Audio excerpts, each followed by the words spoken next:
story has become so unimportant, I'm guessing, to buyers or something. I don't know why, but it is like story was so important to us coming up and how much time you devoted to it that it's surprising to me when people don't know it. I mean, again, it took me forever, but Right. when it's so important, and I feel like um, it's kind of a lost art. You're listening to Screenwriters Need to Hear This with Michael Jamin.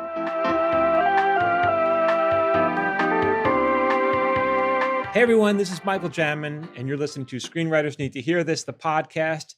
My co-host Phil is not here today. He's working on the back end of the course. He's making it better. That's what I'm told. But I'm here with my very special guest, Christy Stratton. She's a great friend. And thank you, Christy. Thank you for joining the show. I'm so pleased Thank you. I'm so any chance I can get to have a chat with you is it's exciting, really. Let me tell you something, Now Christy. I'm this My, big star. My audience does not deserve you. You're too good for the people. Oh no. But let me give you a little let me give them an introduction so they know who you are. Okay. So TV writer and producer. I'm going to just run through some of your credits. I met you on King of the Hill. We worked together for many years, but before that, you did Hope and Faith. Remember that show? I remember it.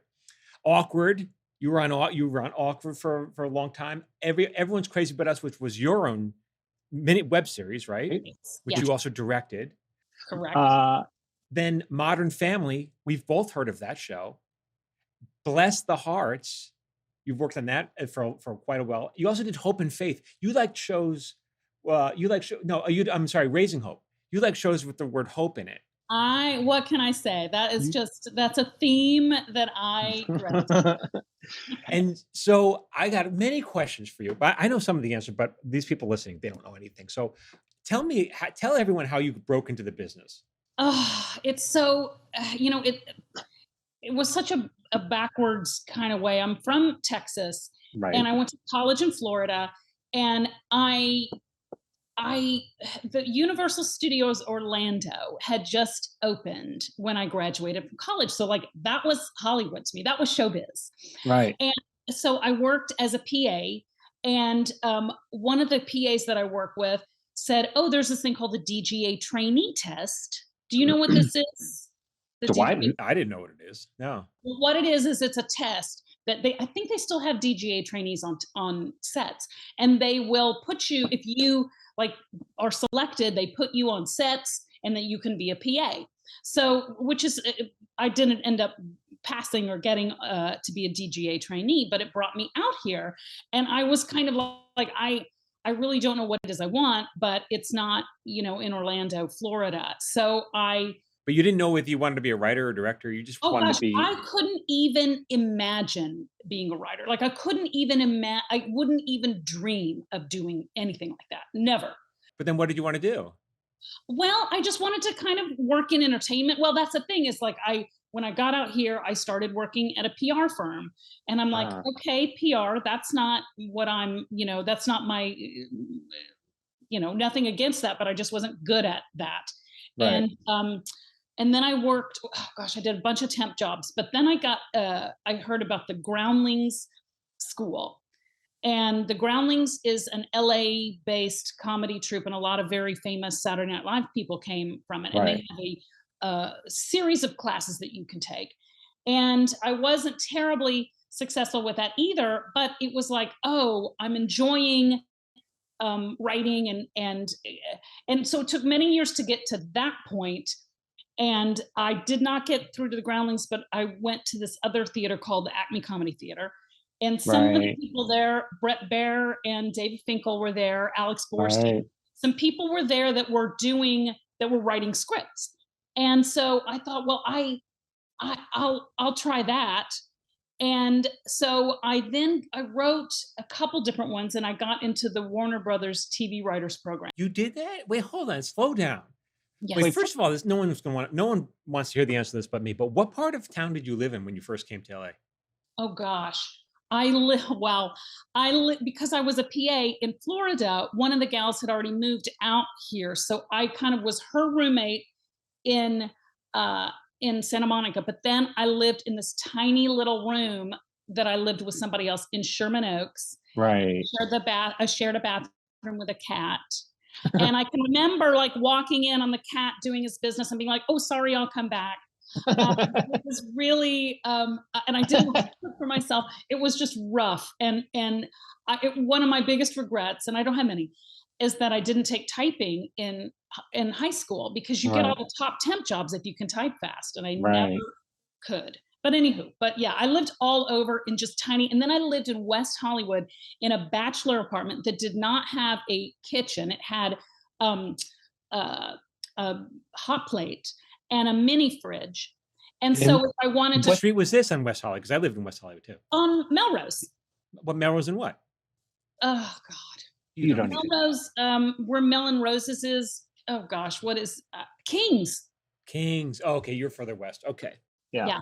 And I would use the toilet as my garbage disposal. Like it was really meager. You paid your dues. And then I didn't realize you were in because we were in the Warner Brothers Writers Program too. Oh. I didn't realize that, but I don't know what year we were in. I wonder if you were before or after us. I'm sure I was after. How dare you? How dare you imply it? Oh no, but you were already a producer when I was a editor. Did you enjoy it? Did you like? I did, because it was the first time at all the things I tried, and I tried stand up. I tried, oh my goodness, I tried everything. And it was the only thing that I felt positive feedback coming back to me. And so I think all of those years of trying to do all those other things in comedy, trying to figure it out, helped. And so I lucked out that I was one of the ones that was read at the end. So my first job interview as a writer was for Friends. And I did not get it. Wow. Must have been a good script. Yeah. And you never wrote with anybody. You've never collaborated with anybody, right? Consider that. I wish. Like I did actually. In fact, it's funny. I'm about to go out with a pitch with a person that I used to write with. I did for a while. I wrote a couple movies with my friend Dave Schrader. But I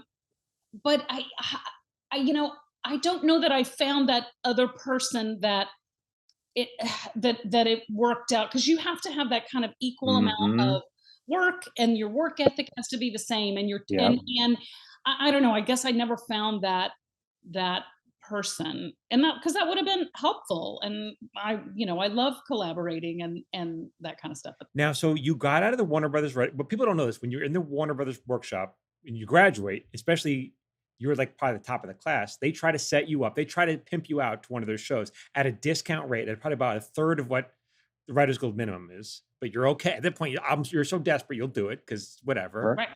Yeah. And they got you meeting with friends, which is amazing. I got it. I did not get the job, which honestly, my learning curve was very, slow and long. And I didn't have any, like, I knew what I thought was funny. And I have a background that's very unique to a lot of people that are out here, but it took years for me. And so if I'd have gotten on that show, I don't know that I would have lasted. I mean, it was the end. I mean, I think it was the last season, but I mean, I would have been grateful for the opportunity, but I don't know that I would have been, a lot of those lessons I had to learn. I'm glad I learned them on, I don't know, not so big a stage, I guess. Well, were you crushed when you didn't get it though? That's a good question. You must have been. How could you not be? I was bummed, but I was a little bit relieved. And then at that point, you had an agent, right? Yes. You I did. had an agent going into the program. That's pretty impressive that you got in anyway. The program. I mean, it's hard to get in. Okay, so then what happened after you got submitted to other shows? So then, yes, and that's when I got on Three Sisters. And I was useless. I cannot overstate. I never even heard of Three Sisters. What was that? It was a Warner Brothers show? Diane Cannon and AJ Langer and Catherine Lanassa and the gal who redhead that was played Beth on News Radio, and I always forget her name. She dated Nick Nolte. Yeah, right. I know who you're talking. Right, and so. But I got on that show and I was, like I say, Useless. People don't realize that. People don't realize this is all good because people don't realize that your first job, you're going to be useless. Most writers are going to be useless. Did you recognize they were useless? Because sometimes young writers they don't realize they're useless and they talk anyway. They don't. Nowadays, it's that. But back then, I was the only staff writer in the room. Nowadays, it's all staff writers and like one senior person. But back then, it was very clear. And the 2 story editors, they were like, fend for yourself. I mean, and I can remember like pitching. It was finally my episode. I finally got an episode to write, and it was only in the back 9. And it was a disaster. It was awful. And I wanted to punch. It was punch up time, but I wasn't very good at that. Like now I love it and I have so much fun doing it. But back then, I knew it stank. So I pitched a joke that was like, the punchline was like, it's good because of this and bad because of this. And the showrunner said, I don't get it. And I'm like, oh, okay. And I tried to let it go, because I wanted to try to see if I could get the room to kind of, help me out here. And then she goes, no, explain it to me. So I'm like, and then I like it as a tear rolls down. Yes. And I explain, and then she goes, well, that sounds like it's both good. And I just was like, okay, don't cry out loud. I'm just trying to just honestly like hurt myself a little bit so I could my energies. But it wasn't because I was doing what I thought was good work and being unrecognized. It was, I didn't know what I was doing and no one helped me. Yes. It's such a, okay. Cause I talk about that a lot. So then you were. Then I lucked out. Sometimes because I've been doing this so long and I had been here so long up to that point, people. So like, for instance, when I needed a new agent, my friend John Westfall, who I did a groundlings class with, said, hey, he's at Sony. There were some agents in my office and I recommended you. And so I got with them. And by sheer luck, one of the guys, David Shane, who is still like, he's paid me a kindness that I will never be able to repay. So Three Sisters was a nightmare. Then David Shane, this guy who was in the Warner Brothers program with me, had a meeting with Greg Daniels because Dave's brother was like roommates with Greg Daniels or something in college. I'm not sure. But Greg, testing him, said to David, who was the best person in your Warner Brothers thing? Seeing if he would say himself. And because he told me this later. And he went, and then he said me, and then he's like, she's from Texas, because it was King of the Hill. It was yeah. And so then it turned into like, who is this girl? And so then I got a meeting with Greg because of David's. That's nice. And see, you fit in really well because King of the Hill obviously took place in Texas, so they always were looking for more authenticity. They're always looking for writers from Texas, and so you jumped in. I think season 6, is that right? Or 7. Or 7. And it was there were 2 other women, and I want to say 15 men. Yeah. And I have to say, everyone was so. Because I've been on staffs where I've been treated very poorly, but it was all you guys. I mean, it wasn't like I just became the little sister. Like I became, and in a way that was with kindness, but not inappropriate. You know what I'm saying? Like I felt like I was on my own for a while. Like I'm just this in the sea, and I can remember pitching a little bit here and there, and I can remember you being very kind to me and telling me that when pitching a joke, don't go to that obvious place because everyone's going to beat you. And you're right. I'm not fast. Fast. And that you said, go to a place where no one else is going to go. And so that is what I have done my whole career, because I am not that. And all you guys could just do this so quickly. And I can like come up with ideas quickly, like, ooh, what if this character, is this or that, the other thing, but I can't, the joke and forming it and having that punchline, you guys could all do that. But Christy, that advice, I struggled the same way. I got that advice from Marsh McCall on Just Shoot Me. So I was the same as you. I mean, we're all the same way. So yeah. Yeah, but that was a really good place because that show had such great characters and everyone was super smart. Hmm. I got to kind of learn on the job in a way that, I mean, yes, I always felt like I was going to be fired. And I mean, I think I almost was at a point, but but it was I got to really learn from the best, learn Hmm. how to craft story because story was everything. And I don't know, I mean, you remember we would spend weeks just Hmm. breaking story, and that process, and then you would kind of produce your episodes, and Right. that was really important to me at that time. And Garland Testa, who I really learned a lot from. So Yeah, here she's I great. am in this sea of, Princeton, Harvard, all of these people. Hmm. And what I loved about Garland was she would, if someone made a reference to something that she didn't know, she would say, "What does that mean?" Or like, and I can remember, like, oh, that shows power when you admit to something you don't know. Right. And so I always did that. I always, oh, I don't, what is that? Is that and because it shows a lack of insecurity, I guess. And Yes. also, there would be times when we would come back from an animatic and John Altshuler would be like, why did the animators do this and that? And I knew it was because of something I said.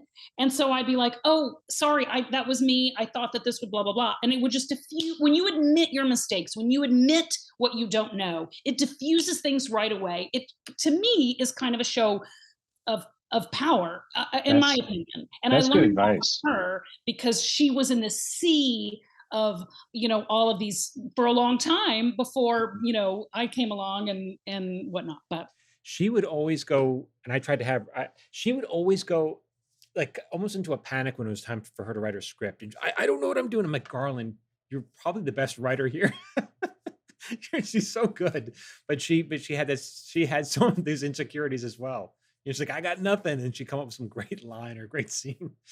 Um, yeah, real good character stuff. It was a good, Yeah. like, it was just such a funny group, and boy, some lines, and that characters were great. And even though every year I was like, I'm not coming back, I would Right. come back, and I'm so grateful because I learned so much. Yeah. and you were there for a long time, and then what came? What? And then the show was canceled. And then what happened? What did you do after that? Well, remember, it went down in the middle, and that's when I did Hope and Faith in New York. So they Oh, staffed out of LA, but right. then it shot in New York. And to be able to be paid to write in New York City and be, on my own and live in Tribeca, that opportunity I'm so grateful for because I'll never forget. That was my biggest year in interviews. I went out for, oh boy, a bunch. I went a bunch, and I got one offer, and that was to move to New York City and do that show. And I had the time of my life. That's another thing people don't realize because they say, do you have to move to Hollywood to work in Hollywood? Because they mention shows like that are shot in New York, and I always say, but all the staffing is done in LA. They hire the LA writers and they fly them out there. Yeah, You know? yeah. Mark Driscoll was out of New York, but they already knew him. Like, in other words, it wasn't like they did any. They just knew he was out there, so they staffed him. But yeah, no, you're absolutely right. And then in between all this, you've saw a bunch of pilots and stuff. Yes, yeah, I've done pilots. And you know what? You say something, and you said something to me then, I think, but you hit this on your stuff too. My mistake is that I always would come up with pilots based on the stories that I wanted to tell. Right. Ooh, I have this very difficult relationship with my mother, or ooh, I have this interesting relationship with my husband, or I get so excited, and I can usually get a producer in a studio excited as well. But once you get to that buyer, if they're not buying that kind of show, I mean, you've wasted your time. There was one Right. time when I did that turned out to be my web series, I pitched it as a show with David Janulari and NBCU. And we went to NBC, and I mean, the laughs were so much that I had to hold for laughs, which that doesn't happen to me all the time. I'm not this person that can just go into a room and just make everyone guffaw, but I Right. did it that day. And I had a meeting with one of the gals later, one of the execs that was in the room, and she's like, oh, it was late, or it was kind of late in the year. And so we didn't have a lot of, money left over. And she goes, it was one of the 3 pitches I heard all season that made me cry laughing, but it didn't. Wow. In fact, they spent $1 million on Bewitched. That never happened. Yeah, yeah. So people don't realize that as well. Sometimes, it's sometimes about selling it at the right time of the year. If it's too late in the year, they're out of money. They've already bought something like it. There's a million reasons for them to say no. Getting them to say yes is much harder. And honestly, all the passion in the world, all the connection in the world, all of that does not matter if it's not something that they are in the market for. Well, then how do you go about developing shows now? Gosh, well, I really haven't taken my own advice. A friend came to me with an idea, and I'm like, "This is great." And I want to get back to broadcast because having been You do. streamer stuff. I mean, there was this thing that I supervised that we sold in October of 2019, and they only passed this past January or February because the streamers make you do a second script. Then they do a mini room where that great deal that you made on your, they're not going to pay you that. They're going to pay you a minimum and just the number of weeks that you're working, not the 3 months of prep you're doing. You get $0 for that.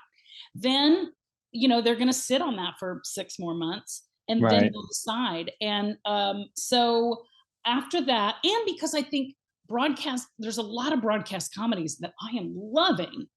And so I'm like, you know what? Really, there aren't a lot of broadcast comedies. They're just not. Well, but there are more now that I love than there have been in years past. Okay. So what are you loving on? What comedies are you liking on broadcast? Oh my God, I love that Ghosts. I love Abbott Elementary. I loved Pivoting. My friend Liz Astroff. Right.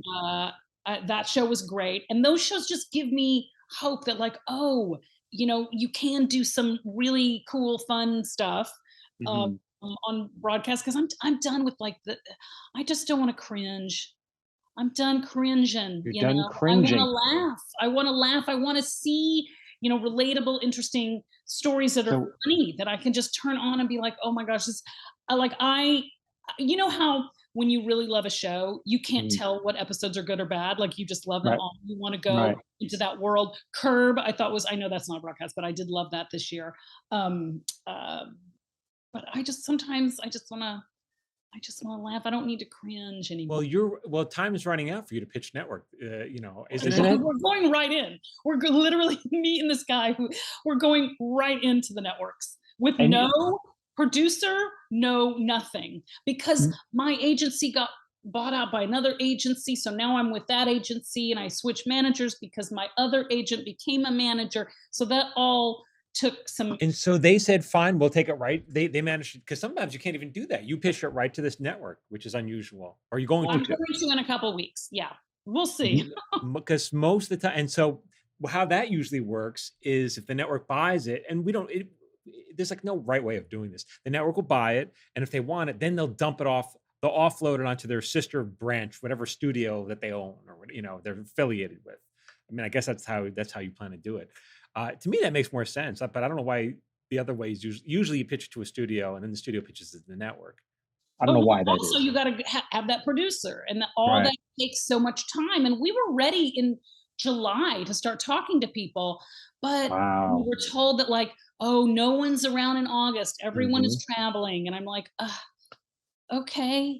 So then time just passed, and so once the dust settled, and I'm with my agents and with my manager, they're like, you don't have time to or we did go to a couple producers and that were not interested. It's hard to get. So as I say, it's the more pieces that you can put together. If you can get a producer attached, then later a studio, you're walking in with more pieces. It helps to sell the show, but it's not necessary, but it can help sometimes. So it depends where their deal is at. It's just kind of like, I'm going to give this a go.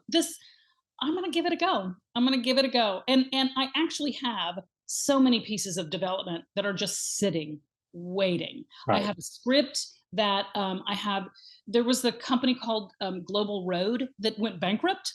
So I wrote a script for them, and now we've got the rights back, and we actually have a piece of talent attached But now with a spec script, you've got to have a director. You have to not just have the supporting actor, but a lead actor. Like you have to do everyone's job for them. So Is that right? I have Because 2 pieces of 2 fully written pilots sitting and waiting. Because usually it's very hard, in my experience, it's very hard to get talent attached unless you're developing it for them. Like we've done it with comedians. We'll develop a show for a comedian, but other than that, it's hard to get, in our experience, it's hard to get meaningful talent attached, meaning talent that will move the needle. Some people say, well, my friend's an actor. No, he doesn't, not your friend. We need someone famous. Interesting. And so what is your day like, even when you're not, what is your day like ordinarily when you're not on staff? What do you usually do? What's your writing schedule? Well, I'll either work out or I'll I do my puzzles. I do all my puzzles. I do like 6 puzzles. Like crossword puzzles? Yeah. Well, I do crossword. I do the letterboxed. I do the Wordle. I do the Quirtle. What about word jumble? Are you good at the word jumble? The kind that you find at the menus at like the ground round? Can you do that? No. Hot dog, and there's hot dog. I found it. But I will do anything to delay it, delay writing. But there's never a time where I'm not working on something. Even the specs that are ready that have I have one that's got a director attached and 2 producers. I'm not done. Like I will look at it again, or I will. In fact, I was inspired because of one of your things. You said something. It was about a moment landing, and there was a moment in one of my scripts that I'm like, oh, that I just kind of glossed over that, and so I took a minute and I figured out how to make it land, and then I'm like, hey, here's a new draft of this. But I will then try to have some time to myself, and I'm kind of like, I'll write a little bit, and if I've come up with something good, I'll reward myself by like doing some, web surfing. I'm not this person that says I'm going to work from this time to this time. Right. I'm best when I'm like doing something else, and then that's how I solve that problem. Right. Or You're not thinking about it. I'll have a project, and I'll like a painting or something. Not like a painting, but like painting a wall. And I will be like, this is how I can, I can solve that. Now, sometimes it's like, I have a 13-year-old. So like, okay, what are we going to do for dinner? Cause my husband, bless his heart, does the football, the baseball, all of that. He's useless in the kitchen. He's really not. He's okay. Great. But meaning like, there's a lot of those things that fill my day too. But I'm not this person that just sits and works. I'm just not. Now I'm jumping around, but I'm going to sound like an old fogey, but how do you feel like writers' rooms have changed since you first got broken? Oh, well, they've changed a lot. I will say, I think it's good that like when I came in as like either the only woman or the only low-level writer, it took me a long time to do anything. Whereas nowadays, because they come in with a lot more confidence, I find, I'm not saying that everyone just is so confident. I'm not saying that. I'm saying that I feel like people can get it quicker because there are more of them and they have more support between each other. You think they get it quicker? Because that's not how I see it. I see it as really they haven't gotten it quicker, but they're just talking anyway. Because there's so much they have to learn. It takes so much to learn. Like the first, even all of our careers, the first couple of years, like you're saying, you're kind of useless, and it's not that people are shutting you up. It's more like you don't know how to contribute. No, no, and because it's very interesting too, as you know, there's a lot that like I never had anyone.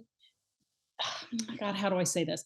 And there's a lot that you can't say, and I don't want to be it's just you have to kind of it used to be writers' rooms, you could say anything, have any kind of discussion, have any kind of thing, and you can't really do that anymore, and for some good reasons, and some I'm not trying to I mean, I'm glad that people aren't treated poorly anymore. I think that is, I'm trying to get out of the sun here.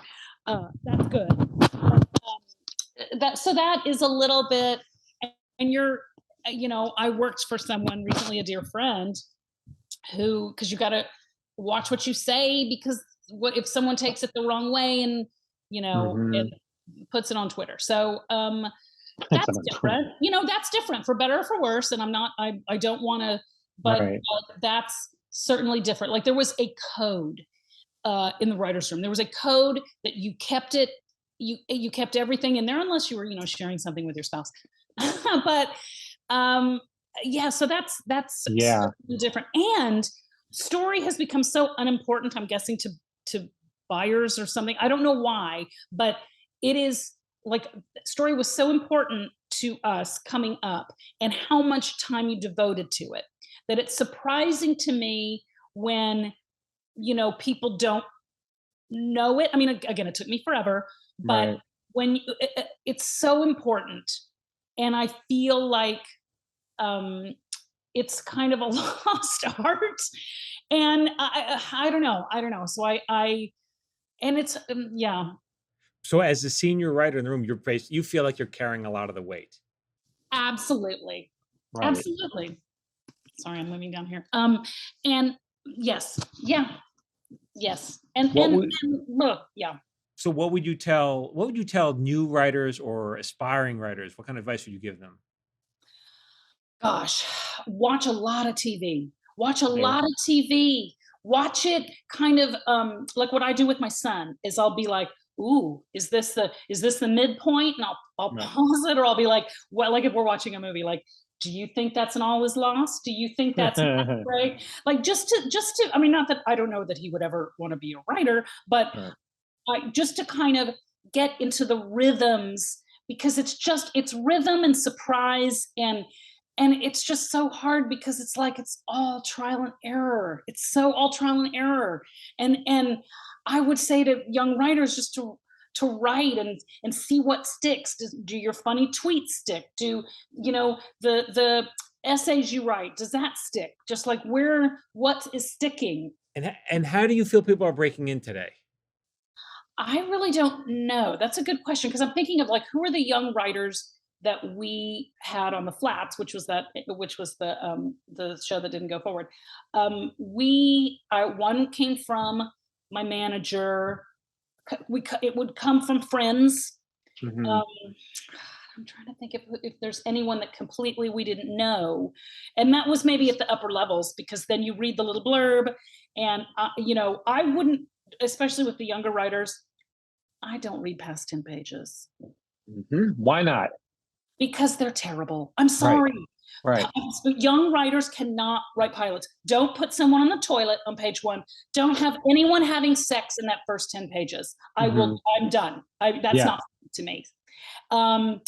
People talking in a coffee shop. If it's about dating, I'm like, meh. But this one young writer, who I knew, that's how she came to us, but it was like a comedy about like a Titanic like ship captain, but he was inept, and it was told back in that time. And of course I read to him, I'm like, yes, like this person is funny. And you'd think, and I don't know how you are, but I always thought that, I want to see if it's a high school show, I want a high school sample, but I just want funny and good ideas. And the story editor we hired, which you had on your staff, Chandra, yeah. Yes.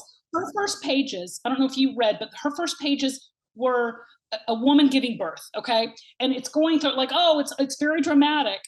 And then the baby drops on the floor, or something like that. You realize that she's an actress, and she is helping out at a hospital where they pretend to have these procedures, and that's her job. And I'm like, that was enough for me to give her a meaning, because I thought that's a fun surprise. I did not expect it. It was different. It looked that she could put a script together, and so that, but I won't read past 10 pages because they're not good. But here's what I want to say to young writers. Yeah. Everyone is not good. No one comes out good out of the gate. No one. I mean, I don't want to say no one, but just don't be hard on yourself, know it, and just keep writing, because every time you do something, you will get better. I look back even on the stuff I did 4 or 5 years ago, and I'm like, oh, because the farther up you go and the more you have to lead people and get things out of them, Yeah. that you just get better and faster. And I will say, it's very hard when someone pitch, like, I'm trying to be the person who entertains every pitch, but when because of your experience, where that pitch is going to end, like, in other words, you can see because of your Mhm. experience, but you don't want to cut that person off, so I'll just, I'll try to follow things down, and then once it gets there, then we move. So I don't know, that was apropos of nothing, but yeah, I would say for young people, just get a camera out, shoot stuff. Doing my web series, Mhm. Emmy nominated and Webby nominated web series that I shot in my Mhm. house. I learned a lot. You learn about how, like, I want to be quick because I don't want to take people's time on the internet. So how do I make these turns? How do I do that quickly? How do it still needs an ending here. How do I do that? And you have whatever, 5 minutes or less. Right. But I would just tell young writers to listen to people like you, like, keep listening and learning and getting, and have people read your scripts, not, your friends, have them read it, see what works, see what doesn't, and then just keep doing it and keep finding things that inspire you. Because even though, like I say, I complain that like, it's never the thing that they want when I want to give it to them. That said, I've worked pretty steadily for 20 Right. years. And Right. that is because I do write things that are my story, and I know how to craft, and I can do all that, and people can read a sample, or, oh, can you attach to do the, supervise this, blah blah blah. So it's benefited me in some ways that I do that. However, I certainly would love to have that magic thing that says, oh, hey, this is what Fox wants this week. That's one thing I say to young writers is, like, they all like, how do I sell my show? And I'm like, learn how to write first. But everyone wants to skip that step. I mean, I'm not crazy, right? You feel the same way. Well, I think once, like Lena Dunham did it, people are like, I can be that. I can be that wonderkind. Um, but yeah, I think that's never. I mean, you can do that, but then you don't have the skills at the other end of that. But I mean, more power to you. Nowadays, they put you with somebody like me and you to Right. clean it up. Although I won't do it anymore unless I co-own. Like, I won't do that anymore. Hey, it's Michael Jamin. If you like my videos and you want me to email them to you for free, join my watch list. Every Friday, I send out my top 3 videos. These are for writers, actors, creative types. You can unsubscribe whenever you want. I'm not going to spam you, and it's absolutely free. Just go to michaeljamin.com/watchlist.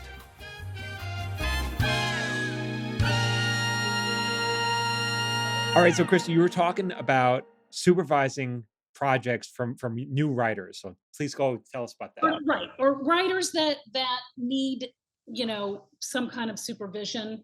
One, I supervised a book author. Sorry, I'm trying to get out of the sun. And all right, here we go. A book author who is a writer, but has, not experience in writing for television. And Right. that one was a true supervising. Like, she wrote the script. She was very clear who all the characters were because they were in her book. And I also supervised a young writer for an animated project. And so you were attached basically as a showrunner, right? And I just want to make sure people understand. So that means you're supervising, you're kind of giving notes, you're not really doing the work, and you're not getting paid a lot of money for this. No. Right. Right. And then I was. Oh, but let me continue. The only reason you're doing it is if the show goes to series, then you're attached as the showrunner. Correct. To be the boss. And as someone who has tried to do that for many years, it was, of course I'm going to make that gamble. And Right. that went so well. And I get sent, especially with 20th Animation, they'll send me stuff all the time, but usually I don't spark to it. And I did spark to this one project. And it was a really funny, I mean, this is no disrespect to the young writer. The idea was terrific. the world. It was all great. So I just want to say like that. However, when you are, when you are new at it, you don't know, like, all right, what do I need to put in a pitch? Well, here's, you need to, nowadays you have to put that pilot story. Well, and it's animated. So, okay, it needs to have things that are visual. And so it was a lot of, and like I say, thank goodness she had a very clear voice. So this is, like I say, but it was a lot. And then I had to kind of help her break that second script, and I got $0 for that. Right. $0 US. Right. And then of course it was great to be able to, run a room and see this great, wonderful show come to life. And so I want to say that I was so proud, and I loved the stuff that we all did together. Right. But at the end of it, I'm not even like, I have no piece of it. I have no, if they could shop that someplace else, and if they wanted to, I would be no part of it if so they so desired. So I'm kind of like, I will do this. I will put in this work, but I will not do it without, Right. I'm co-owning this with you. Right. And You get me, but I also get, because I come up with ideas, like I like my ideas, but if I'm gonna like your idea and I'm gonna sink into that idea, you're gonna have to, Yeah, and people don't realize that, because we hear all the time. People say to me, the studio loves my idea. I just need to get a showrunner attached. I'm like, if they love the idea, they would get a showrunner attached, and they put up some money. But there's not, people don't understand the economics of it. It's really not. It's hard to make it in the showrunner's interest to invest all this time and money, because we don't get the money until it goes to the air. And so, you're just as soon work on your own project. Why are you going to take a risk on something, put all 6 months or a year's worth of work on something, and not make money from it? Yeah. And This so was years. Yeah, right. That's people don't quite. I'm surprised you don't get something. I mean, I don't know. Oh, I I got thought you could, I got it, like, not the second script. The second script was I did for free. I mean, I didn't do it. She wrote it, but I mean, with a guiding hand. right. But that we did 6 episodes, and I was just paid that a weekly rate for whatever that 10 to 12 weeks. But Right. we prepped for 3 months. Yeah, that was for the mini room thing. Yeah. The mini room thing, which I hope we can, this negotiation is going to be real interesting. Yeah, that's kind of the latest. People don't know. I don't talk about mini rooms a lot because I don't have much experience in it. But why don't you tell everyone Oh, okay. what a mini room is? See, what it is you are writing the entire season. So once the mini room is ordered. Well, but back up, right? So you just sold your pitch to the network. The network says, "We like this. Go on," right? Okay. Oh, okay. So that was, let's say, October 2019. And we got 2 offers, and that's why we got to do it Writers Guild, which that's a whole other thing, animation and Writers Guild, which I would love to talk to you about. Yeah. But then, so the script is written and turned in months, whatever, February. The pilot script, right? Pilot script. And you got paid. That writer got paid to write a pilot script. Right. Okay. Then they say, oh, we want a second script to just see if we like it. Now, the way, I'm going to try to explain it as best I can. So with streamers, if it's not picked up, there is a lesser rate. You know how like a half hour teleplay is like $27,000, something like that? Right. Well, if your show is under a certain budget in the streaming sphere, then you don't have to pay that. You can pay this rate that's less than that. Well, of course our budget's less than that because we're not picked up. So all the scripts were paid this rate that I didn't even know, because I wrote the last script. I'm like, oh my gosh, something's wrong with they've sent me not enough money. Yeah. Okay, that's for the second script. The supervisor gets no dollars. Now, that was during the agency action, so I don't know if my agents could have done, like, I don't know what would have happened. And believe me, I would have loved to have taken a, co-story by or whatever, but you live and learn. You don't know until you're in it. You just don't know. So I did that for free, and that took us to the summertime of 2020. Then the summer of 2020, oh no, I'm sorry. They picked up that in the summer of 2020. We turned it in near the end of 2020. Then in May of 2021, they say, we want to keep you guys working. We love this. We want to give you a pre-green light room. So then you're like, okay, what, because I didn't know either. And they wanted 6 more scripts to have a total of 8 scripts so they can look at the whole season before they decide to actually produce the show. Correct. Right. And so, because of that, they're just paying for scripts. And so most writers get paid a writing fee, and on top of that, a producing fee, because we do both, right? But because we're not producing the show, they say, no, we're just going to give you your writing fee. Well, and no, not even that. It was a weekly minimum, like writers go weekly, like minimum, maybe with a little bit more on it. Right. But they said, but they made this deal like, oh, if we don't pick it up by this point, then all of that is fresh cash. Like they try to make it real. But the truth is, you're doing the same amount of work that you would do on an ordinary show that's getting produced in pre-production, but you're getting paid a fraction. Yes. It's kind of like an accounting trick they do to keep the costs down. Yeah, I mean, so we then put a staff together, and we had a long time, longer than I needed, but that's just what they wanted. And luckily we got all these wonderful people, and it was Zoom, which I hope I never have to do again, if I'm being really honest. So we would just, like we knew so we just would break story, and like we were a staff. I tried to do a second room because I love small rooms. I think it is just so much better for everyone when you do smaller rooms. But you didn't have anybody who's experienced on your staff, did you? Yes, some, but it was kind of like, and I learned this, like I know what I want when I send people, okay, think of story ideas. Let's just say, I know what I submitted, like for Bless the Harts. I would submit to Emily Spivey, who ran that show. I would submit to her, like, here's an idea. There's the president's physical fitness test that Violet has to take.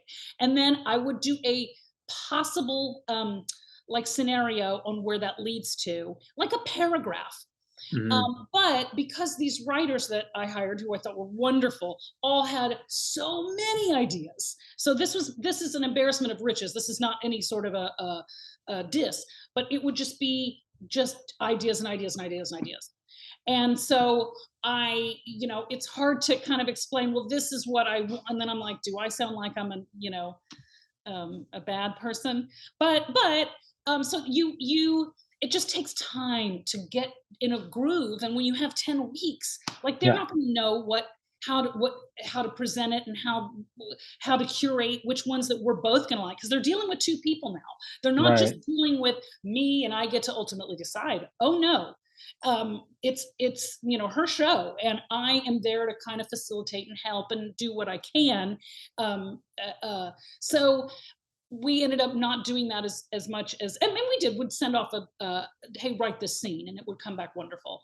But then at the end of it, you send it off, and they were like, oh, which 3 do you want people to? And we're like, well, I let her decide that. And she kind of got the last,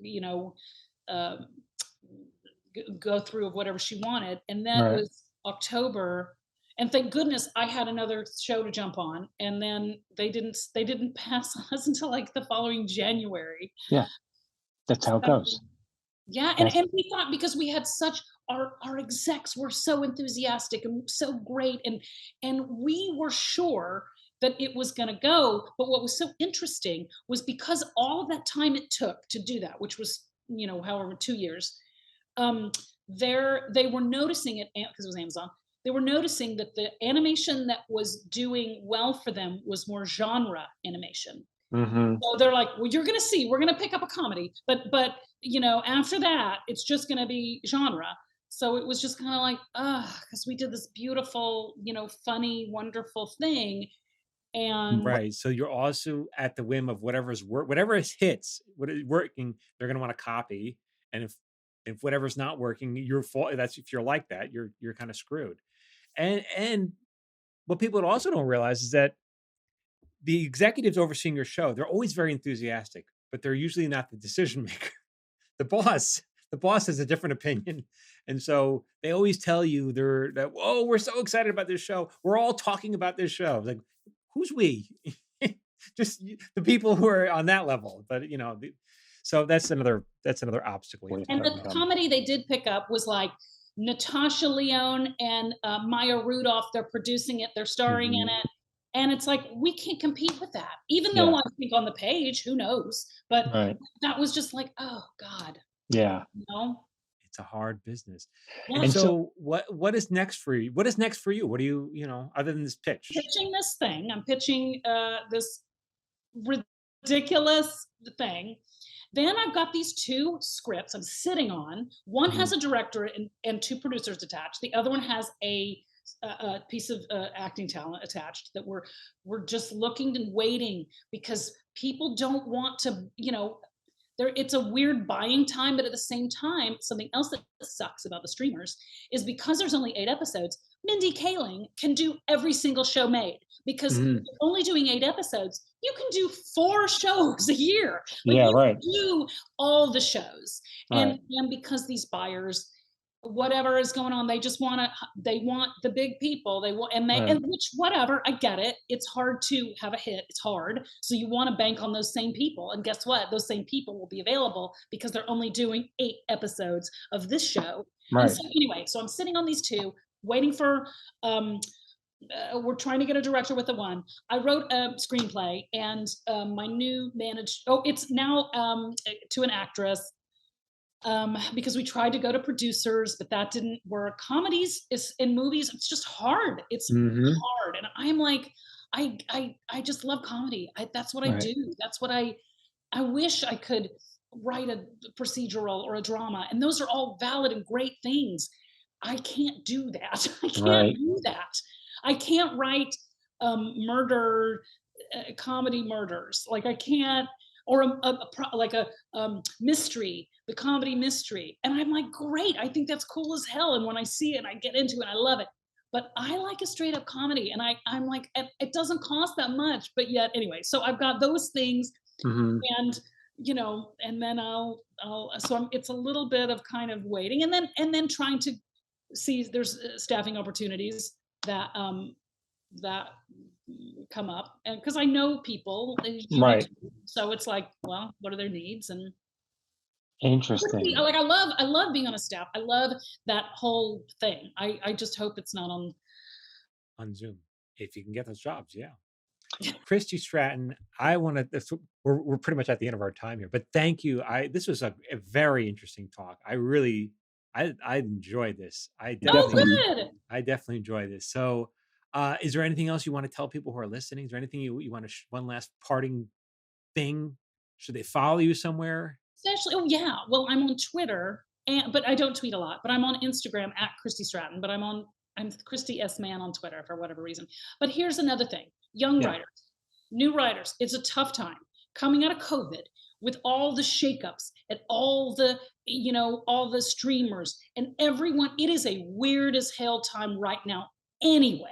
So just keep doing your things. Keep whatever little creative outlet that you can do. And with the internet, my gosh, you can do anything. And just keep doing that, because it's a hard time because of all that, but because these staffs, and there's not any money, there's more low-level writers than there are upper level, which wasn't how when we came up. So that's a good thing. And if you're good, you're gonna get someone's attention, and then they'll know somebody, and then they know somebody. And all the time, like, I still have friends that I met 20 years ago with the Groundlings or whatever, and then they'll point me in the right direction for something, or oh, guess what, this person I did a pilot for, it's now the head of 20th television or whatever. All of that takes time. But you got to be good. This is what I heard, what you just said. You have to be good, and it really helps to be in LA, because this is where the fish swim. But you don't have to be good right away. You don't have to be good right away, but you have to work on it. Yes, you have to, as long as every year you can be like, okay, here's how I've improved this year. Here's how I've moved forward, just even a little bit. Like, and one more thing.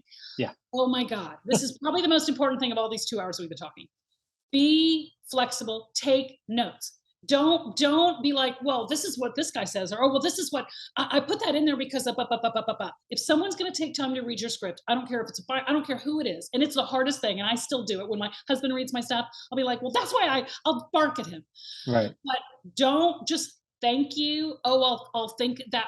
And someone may give you notes that completely upend your script, and just, you kind of put it away, have a glass of wine, watch British baking, let it kind of meld and whatever. And then like, okay, is this person that took this advice or whatever, will this change it in a good way? Am I ready to do that? But while you're getting notes, to be nothing but great. Yes, no, I think that's a great idea. Or, oh, just be flexible. Be take open. notes. Be open, because you're not going to be you're not the ultimate. You don't know everything. And Right. it's so hard, because when I get notes, I'll be like, oh yeah, that is better than what I have. Like, oh yeah, that is, even now. And I'm like, duh. But it's okay to ask for clarification, but take notes and be gracious about it. Excellent. Christy Stratton, thank you so much for joining us. And for people listening, thank you. Until next week, get on my newsletter. My free newsletter goes out every Friday. Phil sends it out. To sign up, go to michaeljamin.com/watchlist for more tips. And thank you again, Christy. Go follow her on Instagram and Twitter. Everywhere you can find Christy Stratton's result. All right. Thanks again, everyone. Bye. Bye-bye. This has been an episode of Screenwriters Need to Hear This with Michael Jamin. If you'd like to support this podcast, please consider subscribing, leaving a review, and sharing this podcast with someone who needs to hear today's subject. For free daily screenwriting tips, follow Michael on Instagram, Facebook, and TikTok at Michael Jamin Writer. You can follow me on Instagram, Facebook, and TikTok at Phil A. Hudson. This episode was produced by Phil Hudson and edited by Dallas Crane. Until next time, keep writing.